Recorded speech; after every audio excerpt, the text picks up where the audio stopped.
जय शेतकरी मित्रांनो, स्वागत आहे आपल्या सगळ्यांचं आपलं आवडतं यूट्यूब चॅनल कृषी मध्ये। मित्रांनो, एका शेतकऱ्याने 40,000 रुपये खर्च करून धानाची लागवड केली, पण पीक तयार झाल्यावर धानाला एकही ओंबी लागली नाही। नेमकं काय घडलं पाहूया या व्हिडिओमध्ये।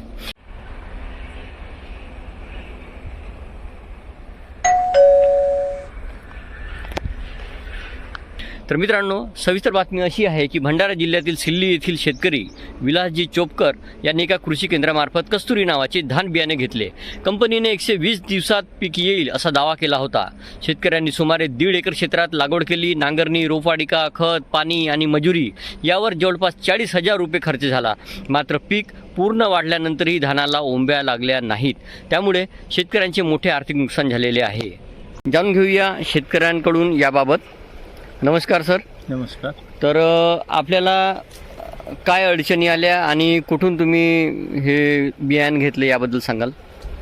हे बियाणं भंडारा येथून घेतलं, वैभव कृषी केंद्र भंडारा। त्यांच्याबरोबर चांगले संबंध आहेत आपले। त्यांनी मला हा डेमोकरिता म्हणून धान दिला, प्रयोग करण्याकरिता। आता मी त्यांना विचारलं, मला उन्हाळीसाठी लावायचं आहे बा। तर त्यांनी म्हटलं की बा 120 दिवसात निघते। म्हटलं डेमोचा असेल 10 दिवस लेटही झाला तरी काही फरक पडत नाही आपल्याला, म्हणून आपण या धानाची लागवड केली।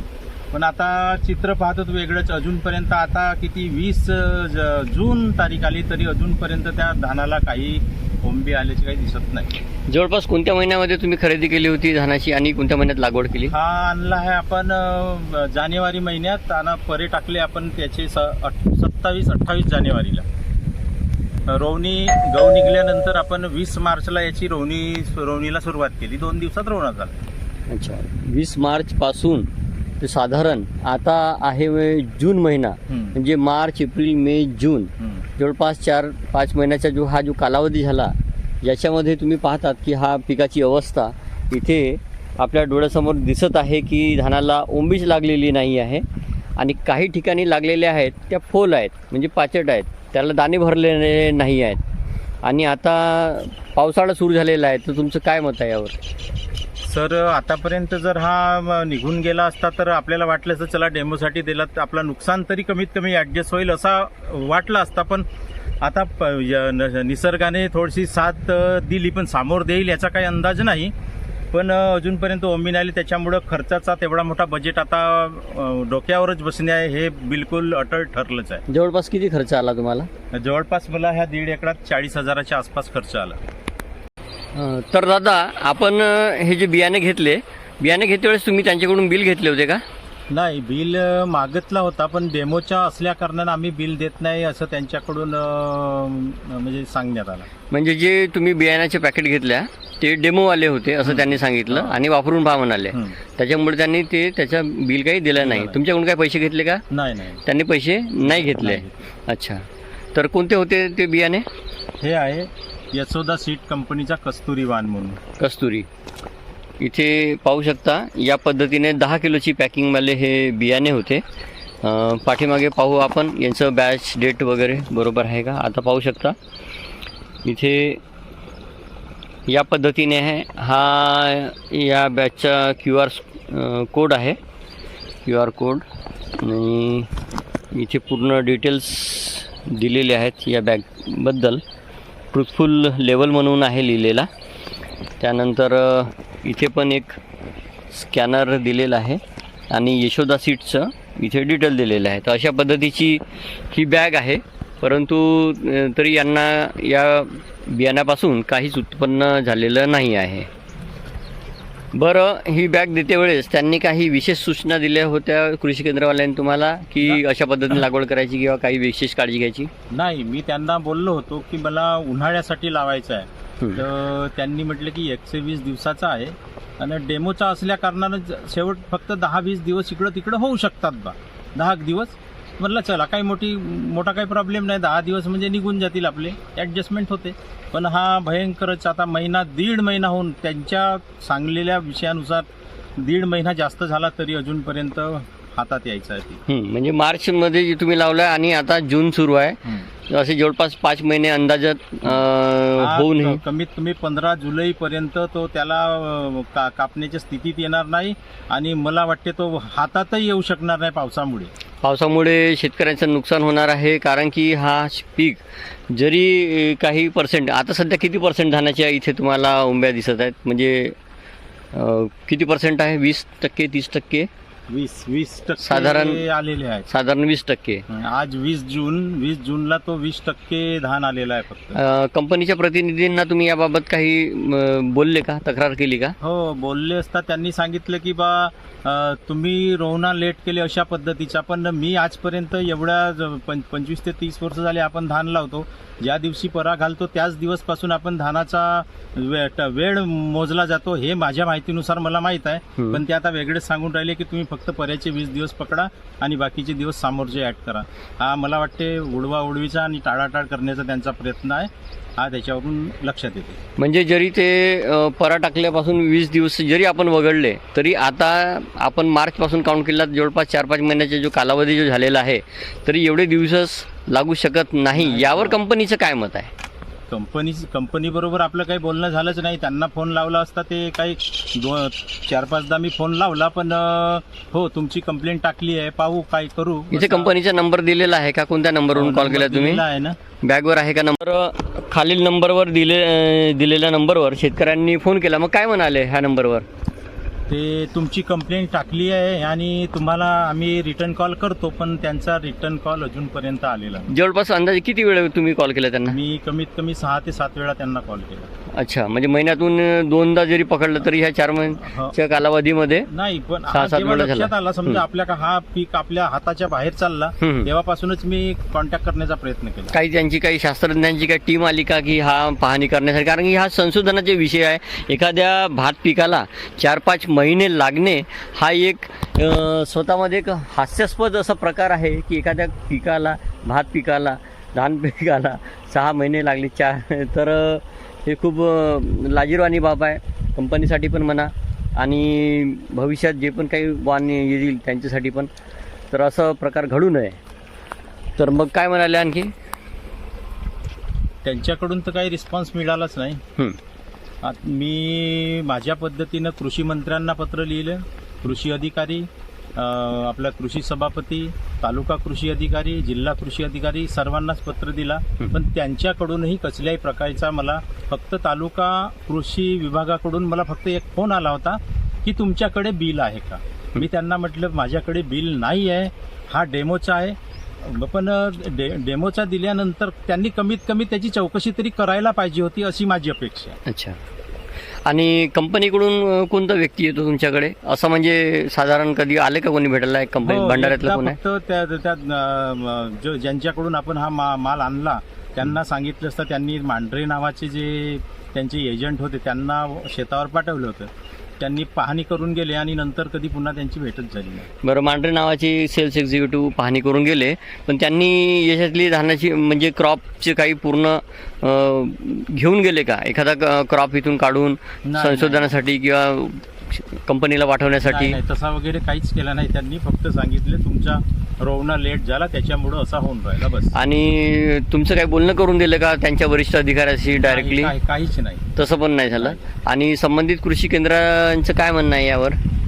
त्यांचं म्हणणं तर असं आहे का हा डेमोसाठी फक्त आमच्याकडे येतो, आम्ही संबंधित कास्तकारांना देतो, बस एवढाच आमचा रोल राहते, त्याच्या मागं आमचा रोल काही नाही. तर ह्या 10 किलोच्या ज्या बॅग्स आहेत ह्या अशा तुम्ही किती बॅग वापरल्या याकरिता? मला 5 बॅग मिळाल्या होत्या, त्याच्यापैकी मी 4 बॅग वापरल्या आणि 1 बॅग आताही माझ्याकडे अवेलेबल आहे, शिल्लक आहे. तर मला सांगा की यापूर्वी तुम्ही जी धानाची शेती करता तर तुम्हाला दरवर्षी किती उत्पादन होते यातून? मला ह्या 1.5-2 एकरामध्ये जवळपास 50-60 बोऱ्याचा बजेट असते आणि मला लाखापर्यंत इतकी फसल होते. म्हणजे जवळपास 1 लाखापर्यंत तुम्ही उत्पन्न यामधून घेता. आणि टोटल किती फसल घेता तुम्ही? टोटल आम्ही 3 फसल घेतो. याच्यानंतर आणखी हे इकडे बाजूला पहा नवीन परा टाकलेलाच आहे, थोडीशी जागा होती म्हणून बरं झालं, नाही तर मला खूप पंचायत आली असती का आता बरसातीचा परा कुठं टाकायचा म्हणून. अच्छा, म्हणजे जवळपास तो पण नुकसान होण्याचा माझा पूर्ण चान्स आहे. अच्छा, म्हणजे जवळपास दरवर्षी जे 1 लाखापर्यंत उत्पादन घेणारे होते त्यांचं ह्या केवळ बोगस बियाण्यामुळे असं या पद्धतीचं प्लॉटमुळे नुकसान झालेलं आहे. जवळपास 1 लाख रुपयांचं यांचं नुकसान म्हणता येईल आणि 40,000 रुपयापर्यंतचा आतापर्यंतचा जो खर्च झाला हा एक वेगळाच. तर एकंदरीत 1.5 लाखापर्यंतच्या यांचा असा नुकसानाचा अंदाज आपल्याला वर्तवता येऊ शकते. तर मित्रांनो, आता या शेतीच्या बाजूलाच असलेले ज्यांची शेती आहे हे शेतकरी आलेले आहेत. तुमचं नाव काय आहे? शंकर विठोबाजी बावनकुळे. तर बावनकुळे साहेब, तुम्ही ज्या पद्धतीने पाहतात ह्या शेतकऱ्यांचा जो प्लॉट आहे यांचा जो नुकसान झालेला आहे यावर तुमचं काय मनोगत आहे? नाही तर आजपर्यंत आम्ही असं कधीच नाही पाहिलो की 6 महिने म्हणजे आता 5 महिने झाले समजा सरासरी. हां, 5 तिरी 15 150 दिवस होऊन गेले. 145च्या वर पावसाळ्याच्या जरी धान राहिला तरी तो इतके दिवस घेत नाही. आणि याच्यामध्ये तर अजून काहीच नाही आहे ना. आणि ह्या ओंब्या फेकेल याची काही गॅरंटी नाही. अच्छा, कारण की अजून तो पूर्णपणे पोटऱ्या म्हणजे जो आपण पोटऱ्या म्हणतो तो आहेच नाही त्याच्यामध्ये काही. आता पाऊस आला तर ना हार्वेस्टिंग होऊ शकत, ना यांची कापणी ना मळणी, हात खराब भरणारच नाही तो लोंब्या भरणारच नाही. टाकणारच नाही, भरणारच नाही. तुम्ही याला महिनाभर ठेवले 2 महिने ठेवले तरी काही उपयोग नाही त्याचा, कारण का मर्यादा संपली त्याची. याकरिता काही कृषी विभागाला अर्ज केला आहे का? हो, असल्या प्रकारचा अर्ज केला आहे तो मी तालुका कृषी अधिकारी यांना दिला आहे. पण प्रतिलिपी कृषी मंत्री मंत्रालय महाराष्ट्र राज्य या पद्धतीने कृषी मंत्री महाराष्ट्र राज्य, जिल्हाधिकारी, कृषी जिल्हाधिकारी, यशोदा सीड कंपनी आणि कृषी सभापती जिल्हा परिषद भंडारा इत्यादींना यांनी अर्ज पाठवलेले आहेत. त्यांचे तुमच्याकडे काही पावत्या वगैरे असतील ना? हो, ते आहेत. ते पोस्टाचे पावत्या आहेत. बरं, मोबाईलवर आहे. तर शेतकऱ्यांकडे संबंधित विभागाला पाठवल्याचं पुरेसं पत्र आहे आणि ऑथेंटिक पोस्टाचे पावत्या वगैरे सगळे आहेत, परंतु अद्याप त्यांना न्याय मिळाला नाही. तर या बियाणामध्ये काय अनुचित प्रकार घडला हे कंपनीने पण थोडं लक्षात घ्यायला पाहिजे. जसं आता काही ठिकाणी धानाच्या ओंबी लागल्या, तर हे संबंधित शेतकरी आपल्याला आता दाखवत आहेत की याच्यात काय राहू शकते.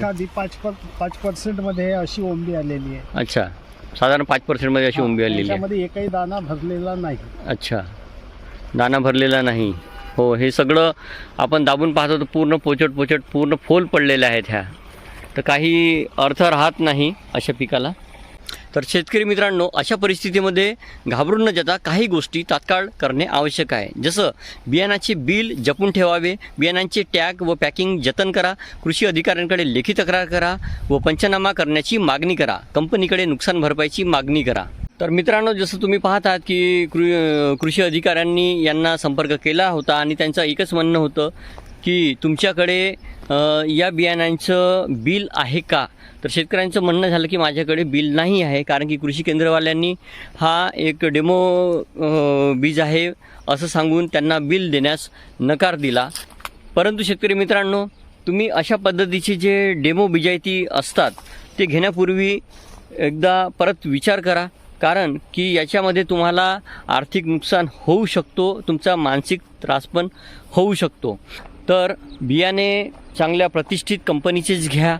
बियाण्यांचे बिल कृषी केंद्राकडून घेणे आवश्यक आहे. बियाण्याचे बिल जपून ठेवा, बियाण्याचे टॅग व पॅकिंग हे सांभाळून ठेवा, कृषी अधिकाऱ्यांकडे लेखी तक्रार करा व पंचनामा करण्याची मागणी करा, कंपनीकडे सुद्धा नुकसान भरपाईची मागणी करा. तर मित्रांनो, या प्रकरणामध्ये सत्य काय आहे हे कृषी विभागाच्या चौकशीनंतरच स्पष्ट होईल, परंतु अद्याप तरी कृषी विभागाने सखोल चौकशी सुरू केलेली नाही आहे.